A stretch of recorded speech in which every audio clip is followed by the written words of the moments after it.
Hello and welcome. Thank you for stopping by to learn more about the Transition School at the University of Washington Robinson Center for Young Scholars. I'm Dr. Lisa Trumper-Scott. I am the principal of Transition School, and over the next few minutes, be happy to share with you some program information about Transition School for your young scholar.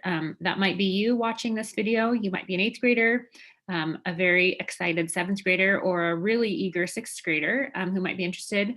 You could be a parent or guardian of one of those students, or we understand you might be an educator or a district highly capable coordinator, or even a principal who's interested to hear about more about our program and its offerings. So let's get started. The Transition School at the University of Washington has been around for more than 4 decades, and we are a one-year college prep program and typically housed on the University of Washington Seattle campus. We have a building right in the middle of campus near Drumheller Fountain called the Guggenheim Annex, which we then refer to as the Robinson Center. At the time of this recording, in response to state, local, and University of Washington guidelines for COVID-19, our students are online in the 2020-21 school year so far, fall and winter quarters. Decisions have not yet been made about spring quarter or about the 2021-22 school year yet. So at this time, this recording really reflects all those traditional elements of our program that we have created digital equivalents for the best that we can. So our students are still learning online synchronously with their expert faculty as if they were on campus at the Robinson Center. So again, we're a one-year college prep program. Students apply during their 8th grade year and then begin transition school after the completion of 8th grade. So they would otherwise be 9th grade students. They are not admitted to the university at this time. This is a non-matriculated program. It is that bridge or that prep program so that after successful completion of transition school, the one full school year, that following fall, they would become matriculated college freshmen. So if you're doing the math, that makes them a 15-year-old college freshman, which is very young, but we have many students who are widely successful with that. And so part of our hope in watching a video like this and learning more about our program and talking with us is to decide if that's a right fit for you as an 8th grader in consideration of your application. So it is a very accelerated, challenging, and learning experience. We receive about 80 to 100 applications every year, and of that, we make about 20 invitations. So between 16, 18, or 20 students then return and say yes, that return favorably to our offer of admission, and they say, yes, we want to come. And so that is our small learning group. So it does, as I said, provide a pathway to the early entrance program at the University of Washington. We do have a second program, which is discussed in a different video called the UW Academy. And that is for students who are currently in 10th grade that they apply. And then in what would have otherwise been their 11th grade or junior year, they become directly admitted college freshmen. So in that way, the UW Academy is also a kind of early entrance program, but it skips the transition school experience. So again, this video for transition school, those that are currently in 8th grade apply, and it is that college prep program prior to becoming a college freshman. Some of the goals that we address in transition school, it really is our primary goal to see students successfully matriculated forwards, upwards to the University of Washington as freshmen. And so as such, we have a very strong academic focus on that advanced level content. So composition and literature, American history, pre-calculus, biology, and health and wellness are our primary subject areas that students learn alongside with our TS faculty who are experts in their fields. In addition to that, transition school emphasizes really a robust package of critical skills: thinking, reading, writing, discussion, and then analysis, synthesis, evaluation, collaboration. We use these words, we say these words. If you were to be a fly on the wall, you would see these things occurring in our daily lessons with our students and their faculty. It is while there's information to be exchanged in lecture format, it is much less lecture format, and it is much more discussion, analysis, critical thinking formats for the students with their faculty members. So each subject, one faculty member, but with our five subjects, 5 teachers in transition school. Secondarily, then we also want to support the students in establishing those necessary scholarly skills and habits in order for them to be successful university students. So students that do well in our program and thus well in the university are those with really strong time management and organizational skills. They're very self-motivated and intellectually curious about a lot of different subjects. And they do have a social aptitude and maturity. So the emphasis really is number one on the academics and number two on those scholarly skills. Are they ready to be the year after transition school a 15-year-old college freshman? Again, that is young, but we have a number of students who are wildly successful in doing that. But we take very seriously the application process to make sure that we are setting the student up for success as best as possible. And then our other last one of our last goal areas is to create the community and the engagement for the students within the transition school and then within the wider Robinson Center. So not only is there transition school students, as I mentioned, there are those UW Academy students who are already matriculated students. So they don't share much in common in terms of they have no classes together with transition school, but they are both not age typical university students. And so we do have a community at the Robinson Center where these young scholars are having different experiences across the university. So we promote that engagement across the center. And then it is a scaffolded experience to take these 14-year-old students in the transition school and onboard them well and strong and with a mind for success towards the wider University of Washington community. So I mentioned just a minute ago that scaffolded college experience or that college readiness, how we do that in the fall quarter. We introduce students to these core learning topics. There is certainly a learning curve between having come from 8th grade. Some were previously in highly capable programs. Others were in traditional classroom programs and accessing enrichment and highly capable programs outside of their general education experience. So there's an onboarding to these core learning topics and that level of rigor that will be expected throughout the year. We promote students and guide them in how to acquire those study skills that they might not yet quite have polished. We don't expect them to be there yet. If they were already there, I say with air quotes, if they were already there, then they'd be ready to be a college freshman. And they're not. We have an entire year to work on that readiness. So in the fall quarter, we talk about the consistency of the university level expectations. And in our health, wellness, and social and emotional aspect of our program, we promote self-awareness and reflect on the new learning. So a lot of metacognition. What am I learning? How am I learning it? How am I learning about myself? What am I learning about myself? And that gives way to winter quarter, where we integrate the longer term project skills, more interpersonal relationship, learning about others, learning effectively with others, how they do that. We continue that advanced work in the core subject areas. In winter quarter, we also integrate a course called U Ready. That's a capital U standing for university. So a university readiness class that discusses what it will be like to register for classes.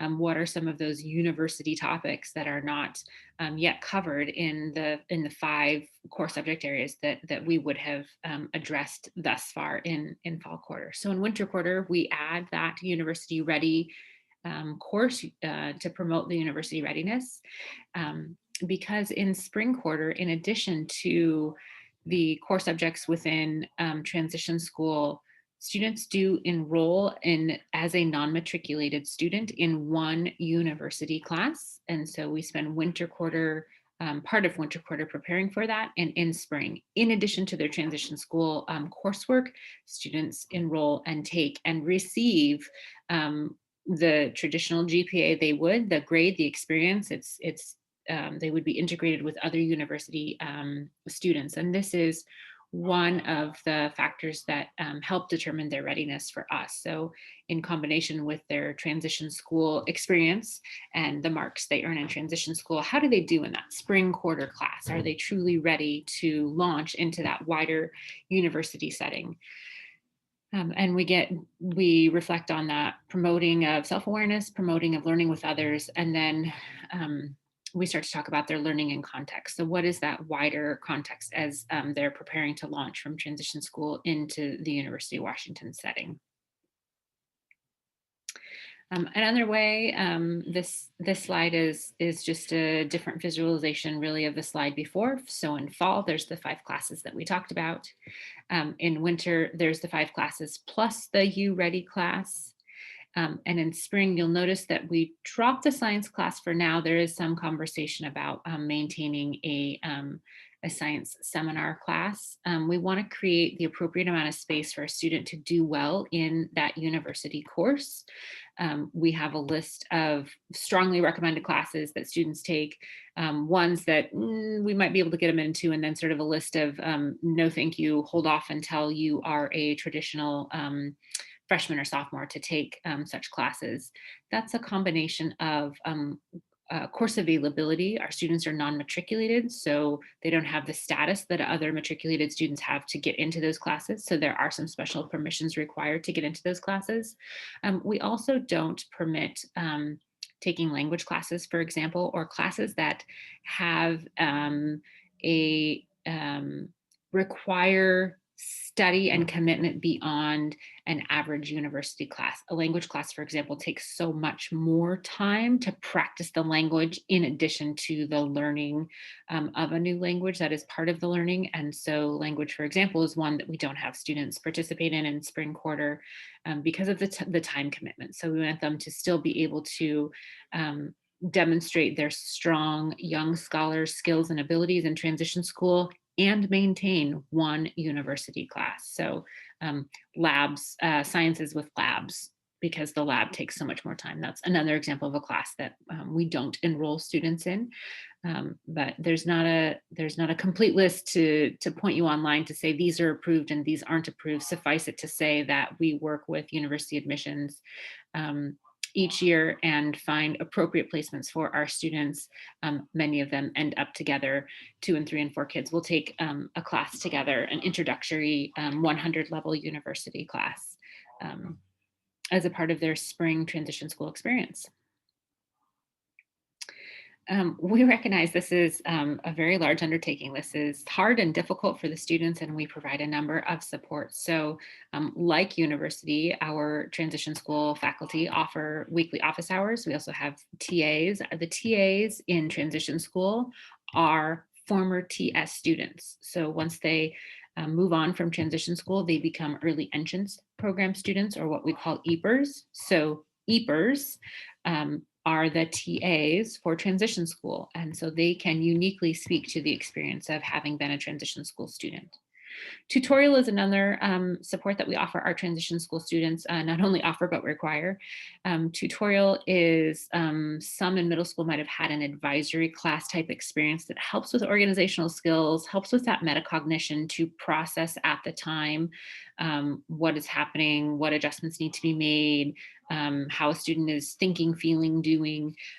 So tutorial are 2 brief writing prompts each week that are then discussed in a one-on-one or a small group setting with a TS instructor. So tutorial is a weekly meeting that is the culmination of a couple weekly writing reflection prompts.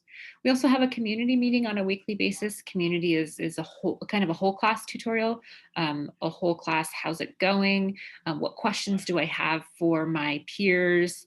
What are big things coming up for the whole group? So it's like a whole group needs meeting. Another support we have is the health and wellness, promoting social and emotional well-being of our students. As I mentioned previously, we break that down into consciousness of self, consciousness of others, and then consciousness of context. And so together we tie that with an emotionally intelligent leadership text and curricula and other cognitive and behavioral learning theories, so that they are prepared for that launch into the university, in which they will be with older classmate peers. In addition to those 2 things, we also have a partnership or a mentor partnership for TS students with, again, former TS students now called EAPers that are in the early entrance program. And so former TS students apply and try out, I guess you might say.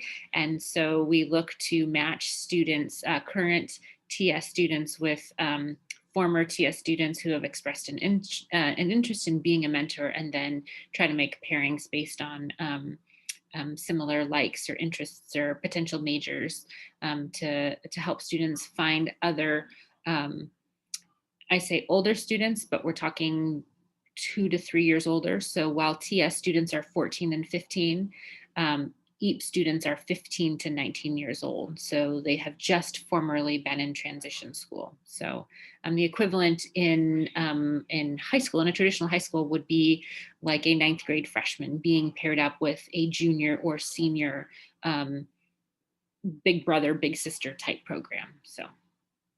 And then lastly, we offer parent programming for our RC parents.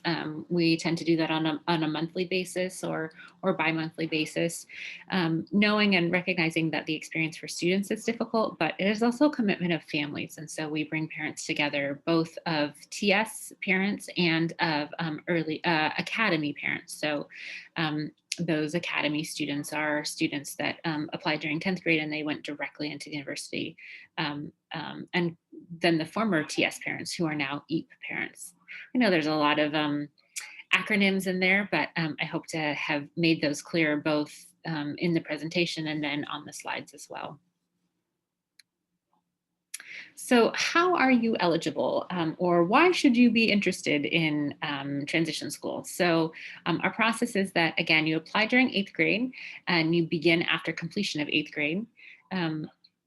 We are looking for students with strong academic high achievement. And so ACT scores are required for admission to transition school, whereas the university at large is making standardized assessments optional because of the age of our students and the absence of a high school transcript. ACT scores help us consider college readiness, but it is a holistic application process. Also with teacher recommendations, that is 3 recommendations. It's 2 from current teachers and then a 3rd recommendation that could be by choice another teacher, or it could be another instructor, teacher, private tutor, someone outside the school that has supervised the student. So exceptional teacher recommendations across the board, and then completion of Algebra 2. We realize that not all students have been on a path to have taken and completed Algebra 2 by 8th grade. I don't have a breakdown. It seems like maybe more than half do that, but maybe up to half have not yet had Algebra 2. And so applicants who are otherwise qualified for transition school, but who have not yet taken Algebra 2 may be still conditionally accepted with an agreement to take the University of Washington Summer Stretch Algebra 2 course prior to the start of transition school. So then upon successfully completing that, then they can be fully accepted into transition school that fall. So because our curriculum does start at pre-calculus, it is important that Algebra 2, that has either happened during 8th grade or that happens in the summer immediately prior to transition school. Perhaps repetitive again, but just to make sure that it's heard and it's explained maybe in different ways. So during 8th grade, students complete an online application form that's available at the Robinson Center website. That website is down below at the bottom of this slide. They should schedule their ACT September, October, November, December, January. February can usually get the test back in time. Those are the optimal dates. And so the application opens in November, early November, usually every year. So some know for sure they're going to apply and they've already taken their ACT in September and October, but that shouldn't cause you to feel like you're going to miss out. If you start your application in November and you get your test date in December or January or even February, you'll still be able to complete the application. Part of the application has just general background questions. Then there's a spot to upload your test scores. There's also a spot to upload your academic records for 6th, 7th, and 8th grade, depending upon when you're applying. And if your school works on trimesters or on semesters, you'll just upload the most current official grade report for 8th grade. So again, that might be first quarter reports, that might be first trimester. If you're finishing up your application in February, it might be, you might already have first semester grades for 8th grade. So as most recent of the 8th grade as you can add, as well as the complete 6th and 7th grade academic record. I mentioned a little bit before those 3 recommendations. So 2 come from current teachers. So either a math science teacher, and then either an English language arts or history teacher, or what's sometimes called humanities teacher. And then that 3rd recommendation can come from another teacher. You may have bonded well with a 6th or 7th grade teacher and you want them to be one of your recommendations. That's in addition to your other 2 current teacher recommendations. That can be a teacher. We've also created space and room for that to be another non-family adult who supervised the student consistently and can speak to additional personal characteristics or attributes. That may be a Boy Scout or Girl Scout supervisor. That may be a music instructor or tutor. That may be an athletic coach. That may be a clergy or religious leader for students in communities of faith. So that 3rd recommendation, it could be your art teacher, it could be your band teacher, it could be a teacher, but it could be a non-teacher as well for that 3rd recommendation. And then just to double check all your application materials prior to the posted deadline. So those deadlines each year tend to be February for early decision, early February, and then early March for regular decision. And I'll talk a little bit more in just a minute about the difference between those 2, early decision and regular decision. After all your materials are in and the deadline has come for qualified applicants, we like to try to schedule in the past a campus visit. So that would be as allowed by the COVID-19 status at the time. So we bring you and your family to campus. The admissions committee does an interview, really a 3-part interview. Whether that's online or on campus, the 3-part interview would still apply. 1 interview with the student themselves, 1 interview with the parents, guardian themselves, and then 1 as a whole family. And so that kind of collective interview it adds to the holistic nature. What does the student think on their own of their application? What does the parent think about the student applying? And then what do they think and feel as a family about the application for a transition school? There's also a student writing sample. And then the early decisions are mailed by the end of March and regular decisions are mailed by mid-June. A note about early decision and what is the difference and is it good or is it bad? It's neither, it just is. Early decisions, some families for educational or financial planning request early decision. And so if an application meets the criteria both for early decision and for admissions qualifications, then an interview will be scheduled. Without a complete applicant pool, against wish to assess an early decision student, the admissions committee must be unanimous and confident in their determination about the applicant's readiness. So early decision does not guarantee getting in to the program. It's a variety of factors. How many other students applied for early decision at the time? Are we absolutely certainly ready to make one of our offers at that time to a student or not? And then in some cases, the admissions committee may decide against an early decision for a student, but still feel like they would like them to be part of the larger pool that's considered, the regular pool of candidates considered for admissions decisions in June. So if you go in for early application and you don't get it, you may be placed, you may just not meet our criteria and we may not invite you for early decision or regular decision, or we may put you back in the pool for regular decision. So one's not right or wrong. Every family has different timeline needs. And so that's just our note about early decision. Some additional resources. We've posted several FAQs on our transition school website. It's available there, robinsoncenter.edu. I'm sorry, robinsoncenter.uw.edu. And all of our programs are available there. There's just a small screenshot of some of the FAQs that are posted, including specific information to scheduling ACT during COVID-19 pandemic, and some of the information we're receiving from ACT. We understand that has provided difficulties. We've been in touch with ACT. We've been in touch with a lot of families. And so know that there is some challenge in that. So there's some specific information about that and other elements of our program. So the FAQ section is there. And if this presentation or that FAQ is still not getting at the question that you have, our email address is rcts@uw.edu. And I believe our last slide.